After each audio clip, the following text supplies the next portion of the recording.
दोस्तों नमस्कार। कल के लेक्चर में हम लोगों ने बात किया था पाइथागोरस प्रमेय के बारे में। हम लोग पढ़ रहे हैं 10वीं कक्षा का ट्रिगोनोमेट्री चैप्टर यानी कि त्रिकोणमिति। उसमें हम लोग कल बात कर रहे थे पाइथागोरस प्रमेय के बारे में। तो पाइथागोरस प्रमेय के बारे में आगे बात करते हैं। पाइथागोरस प्रमेय में हम लोग क्या क्या पढ़ चुके थे। हम लोग पढ़े थे पाइथागोरस प्रमेय कहता है कि लंब का वर्ग किया जाए और उसमें जोड़ दिया जाए आधार का वर्ग, तो जो रिजल्ट मिलता है वो हमेशा कर्ण के वर्ग के बराबर होता है। उसके बाद हम लोगों ने पढ़ा था कि लंब को P से डिनोट किया जाता है, आधार को B से डिनोट किया जाता है और कर्ण को H से डिनोट किया जाता है। अब इस फॉर्मूला का प्रयोग करके हम लोग कुछ और फॉर्मूला बनाने वाले हैं जो कि काम आएगा चैप्टर में आगे। चलिए शुरू करते हैं। फिर हम लोगों ने पढ़ा था कि कर्ण का स्क्वायर जो होता है वो बराबर होता है लंब के स्क्वायर प्लस आधार के स्क्वायर के।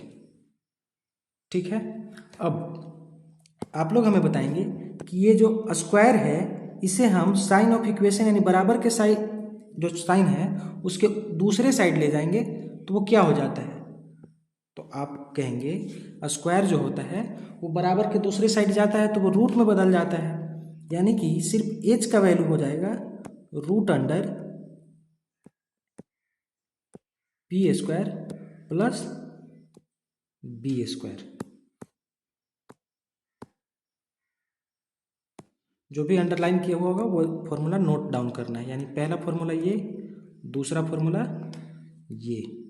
अब आगे देखते हैं।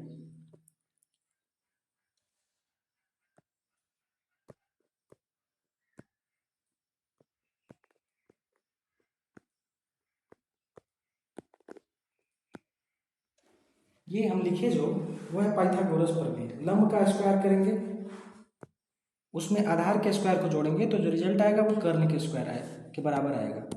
अब आप लोग हमें बताएंगे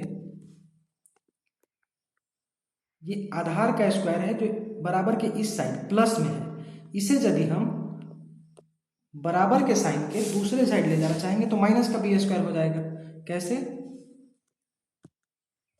ऐसे पी स्क्वायर बराबर H square minus B square. और फिर से वही बात, ये जो स्क्वायर है उधर जाएगा तो रूट में हो जाएगा।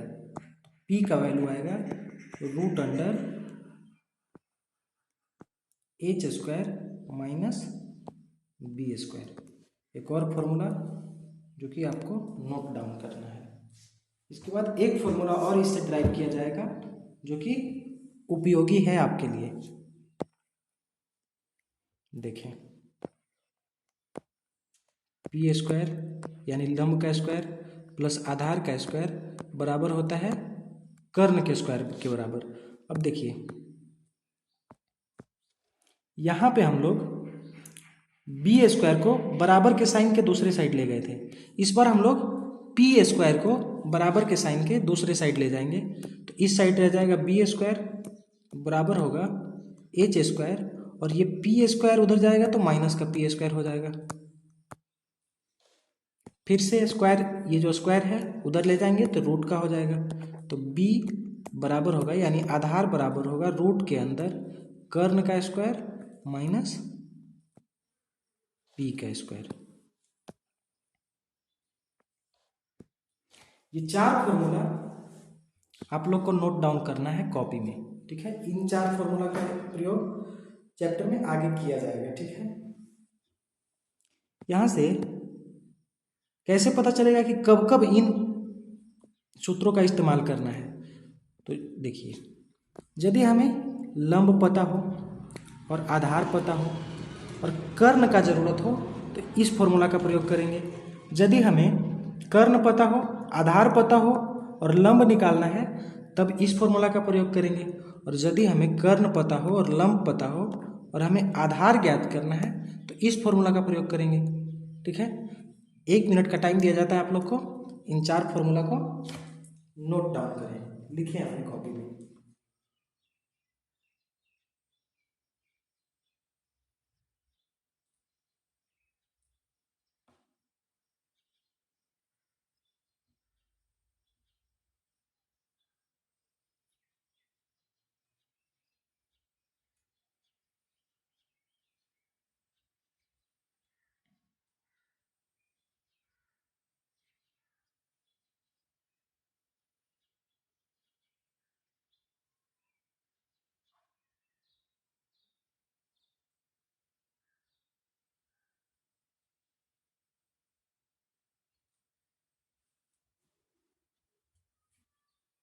चलिए अब आगे बढ़ते हैं। देखिए, जो भी फॉर्मूला हम लोग सीखे हैं अभी तक, उससे रिलेटेड कुछ क्वेश्चन आप लोग को करवाते हैं। ये त्रिभुज है ए बी सी, जिसका कोण बी जो है वो समकोण है 90 डिग्री का है।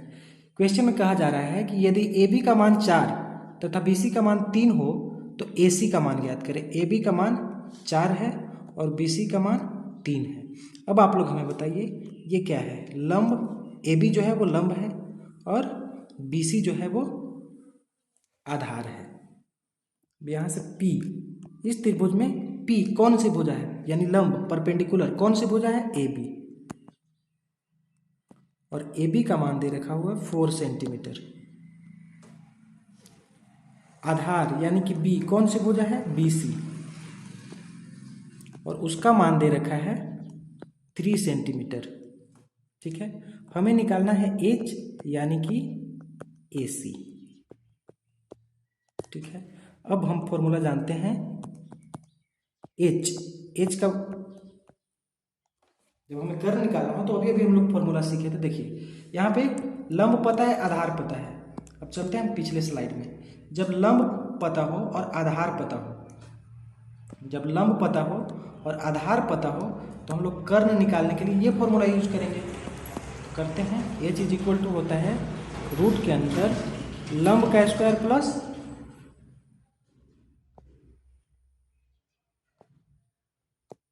आधार का स्क्वायर, रूट अंडर लंब पी। पी का वैल्यू कितना है, 4 सेंटीमीटर है, तो 4 का स्क्वायर प्लस आधार, आधार का वैल्यू कितना है 3, यानी कि 3 का स्क्वायर।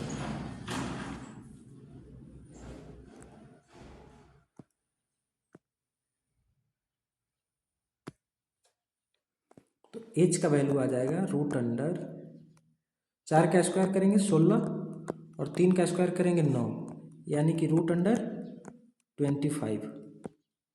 और वर्गमूल निकालना तो आप लोग अच्छे से जानते हैं, 25 का वर्गमूल क्या होता है 5। इसलिए क्वेश्चन में ए सी कर्ण था और कर्ण का मान आ गया 5, इसलिए हम लिख सकते हैं ए सी इज इक्वल टू 5 सेंटीमीटर।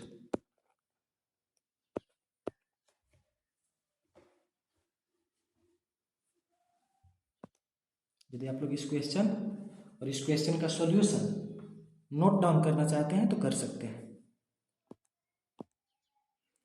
इसी तरह से एक और क्वेश्चन है।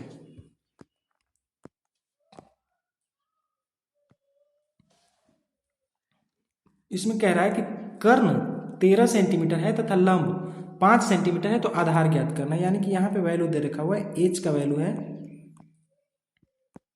13 सेंटीमीटर और लंब यानी कि पी, पी का वैल्यू दे रखा हुआ है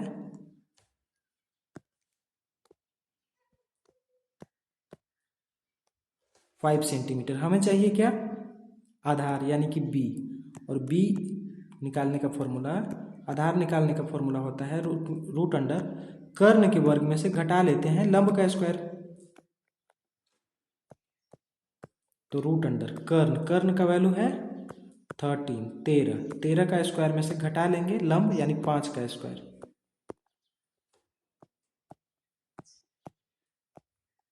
जब हम 13 का स्क्वायर करेंगे तो वो होता है 169 और 5 का 25। इसे जब हम घटाएंगे 169 में से 25 तो ये आएगा 144 और 144 का वर्गमूल होता है 12। इसलिए हम कह सकते हैं कि आधार जो है उसका वैल्यू आएगा 12 सेंटीमीटर।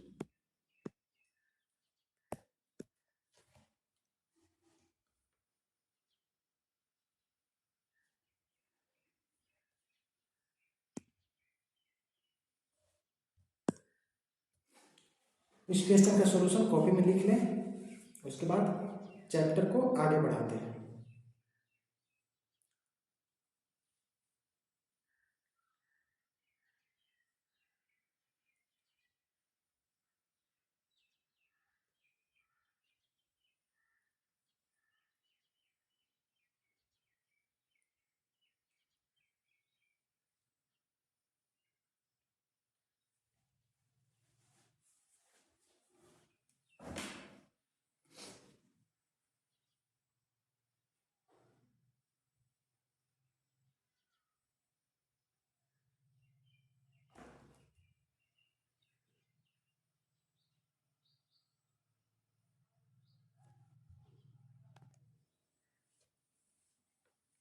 चलिए अब हम लोग इस तरह का क्वेश्चन, बहुत सारा क्वेश्चन हम लोग सोल्व करेंगे, क्योंकि हम पहले ही बता चुके हैं कि आपको एनसीईआरटी का कंप्लीट सॉल्यूशन कराया जाएगा चैप्टर खत्म होने के बाद। स्टूडेंट फ्रेंड जो पब्लिकेशन का बुक आता है केसी सिन्हा का, उसका पूरा कंप्लीट सॉल्यूशन कराया जाएगा।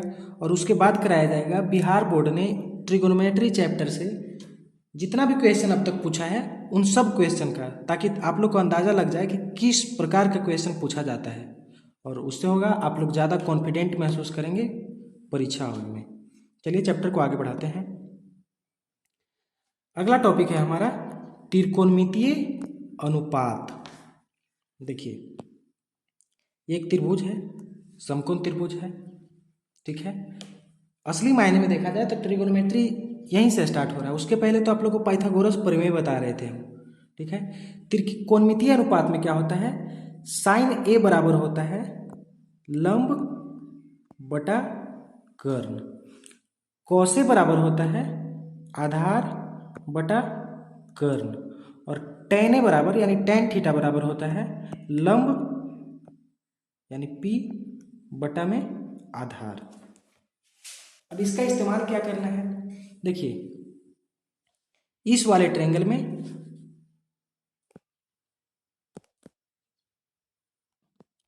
साइन थीटा बराबर होता है लंब और उसके बटे में होता है कर्ण।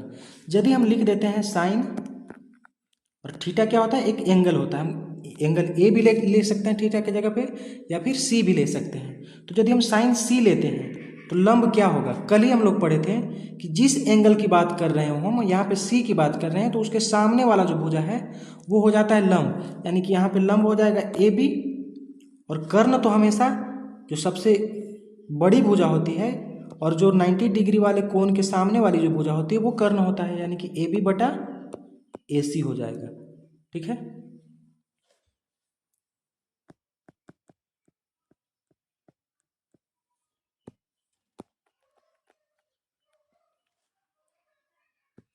उसी तरह से यदि हम कॉस ए लिखते हैं, कॉस ए, अब यहाँ पे हम किस एंगल की बात कर रहे हैं, इस एंगल की, तो एंगल ए के सामने वाला जो भुजा बी सी है वो हो जाएगा लंब, और ये वाला हो जाएगा आधार। लेकिन कॉस ए बराबर होता है फॉर्मूला में ऊपर में आधार और नीचे में कर्ण, तो आधार इसके अकॉर्डिंग, ए के अकॉर्डिंग आधार क्या है, तो आधार है ए बी, और कर्ण तो हमेशा ए सी ही रहेगा।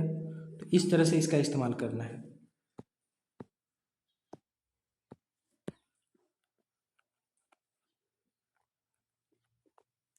अब देखिए, बस याद करने का जरूरत यही तीन को है।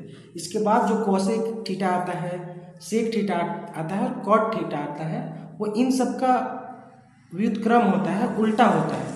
साइने का उल्टा होता है क्या, कोसे के होता है। और उल्टा कहने का मतलब कि ये कर्ण ऊपर चला जाएगा उसमें और लंब नीचे आ जाएगा। यहाँ पे देखिए कौसे की बात करते हैं हम लोग, कॉस थीटा की बात कर रहे हैं हम लोग, तो याद कीजिए कि साइन थीटा बराबर क्या हो रहा था, पी बटा एच। तो यहाँ पे इसका उल्टा हो जाएगा, एच ऊपर और पी नीचे आ जाएगा, यानी कि यहाँ पे होगा कर्ण बटा का लंब।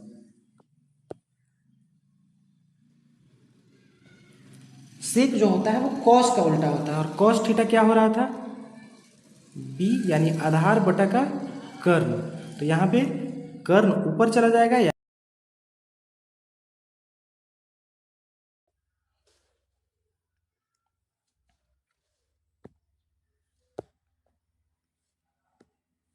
तो सेक एक का वैल्यू हो जाएगा एच डिवाइडेड बाई बी।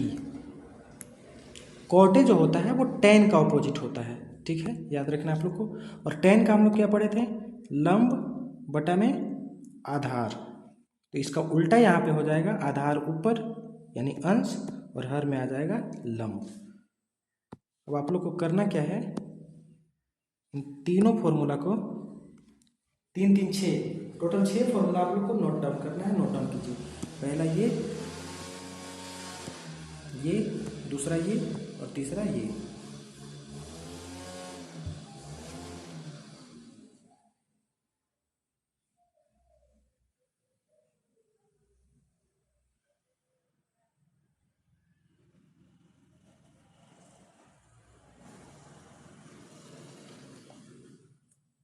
इसे नोट डाउन कीजिए।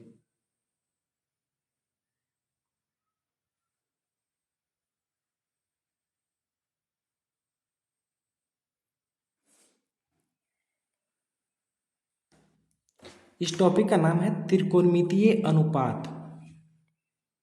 तो त्रिकोणमितीय अनुपात पे आधारित अब क्वेश्चन कर लेते हैं, किस तरह का क्वेश्चन आता है। क्वेश्चन देखिए, कह रहा है कॉट ए का मान 3/4 हो तो साइन ए और कॉस ए का मान ज्ञात करिए। ठीक है, चलिए सॉल्व करते हैं हम लोग।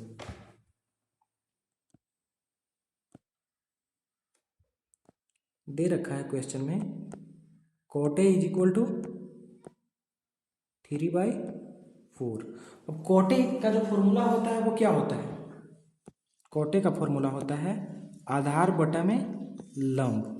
अब यहां से आप कंपेयर करके जब देखेंगे तो आधार जो है वो किसके बराबर है? 3 के बराबर है, और लंब जो है वो किसके बराबर है? 4 के बराबर है। तो यहाँ से हम लिख सकते हैं कि P जो है उसका वैल्यू 4 है और B का वैल्यू जो है वो क्या है?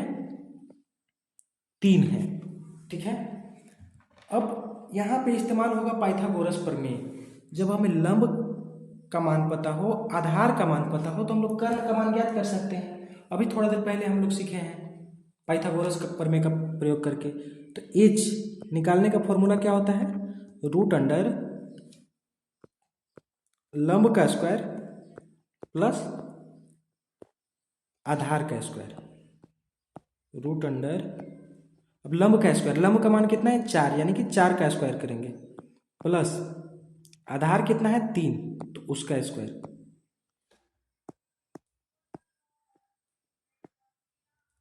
4 का स्क्वायर 16 प्लस 3 का स्क्वायर 9, यानी कि रूट अंडर 25।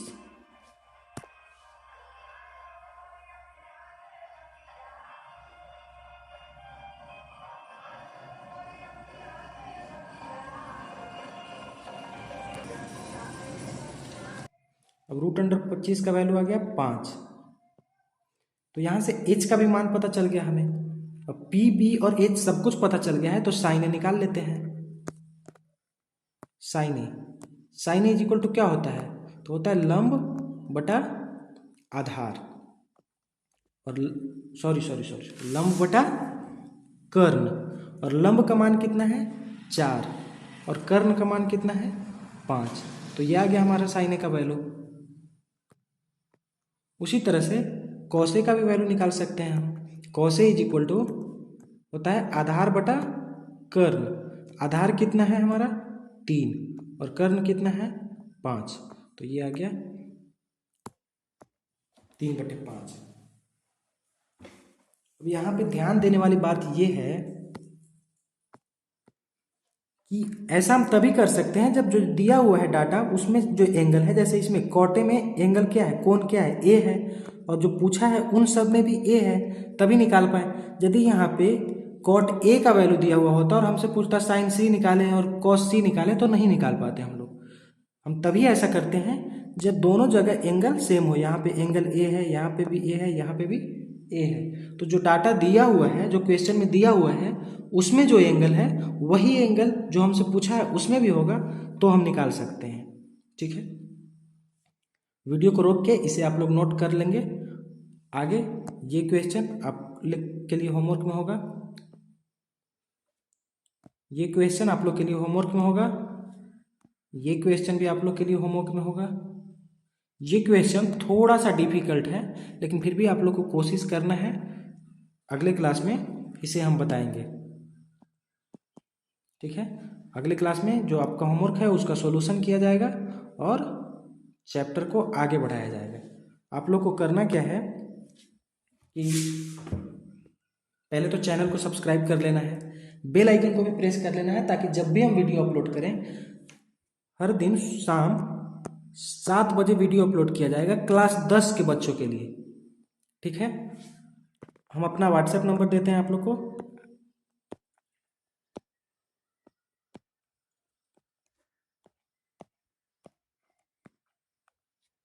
ये हमारा व्हाट्सएप नंबर है, इस पर आप हाय लिख कर मैसेज करेंगे, आपको हमारे चैनल का जो ग्रुप है उससे जोड़ दिया जाएगा और हर दिन का होमवर्क या फिर जो फॉर्मूला होता है उसका PDF बना के आप लोग को दिया जाएगा। ठीक है, तो हाय लिखकर मैसेज करना ना भूलिए। चैनल को सब्सक्राइब कर लें। धन्यवाद।